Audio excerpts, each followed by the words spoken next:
छत्रपती संभाजीनगरच्या दांडगा रांजणगाव या ठिकाणी 2 शेतकऱ्यांनी ऑनलाईन कपाशीच्या बियाण्याची मागणी केली होती.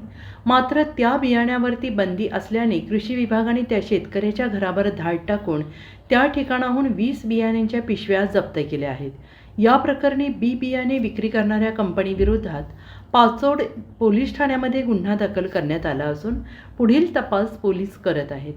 नमस्कार सर्व शेतकरी बंधूंना पाचोड पोलीस स्टेशनतर्फे मी आवाहन करतो की सध्या पावसाळा सुरू होणार आहे. सर्व शेतकऱ्यांची घाई आहे की लवकरात लवकर कॉटनचं बियाणं असेल, सोयाबीनचं बियाणं असेल असं घेऊन पेरणी करावी. परंतु पाचोड पोलीस स्टेशन हद्दीत रांजणगाव दांडगा येथे कृषी अधिकारी पंचायत समिती पैठण यांनी त्यांच्या माहितीच्या आधारे एक रेड केली व त्या रेडनुसार पोलीस स्टेशन पाचोड येथे गुन्हा दाखल करण्यात आलेला आहे. यामध्ये काही शेतकऱ्यांनी ऑनलाईन पद्धतीने बियाणं मागवलेलं आहे.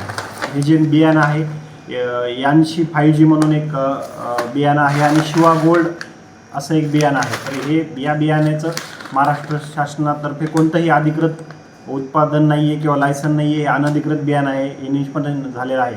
तरी सर्व शेतकऱ्यांना आवाहन करतो की त्यांनी कोणत्याही प्रकारचं जे अनधिकृत बियाणं आहे ते लावू नये आणि त्यांनी स्वतःची फसवणूक होण्यापासून वाचलं पाहिजे.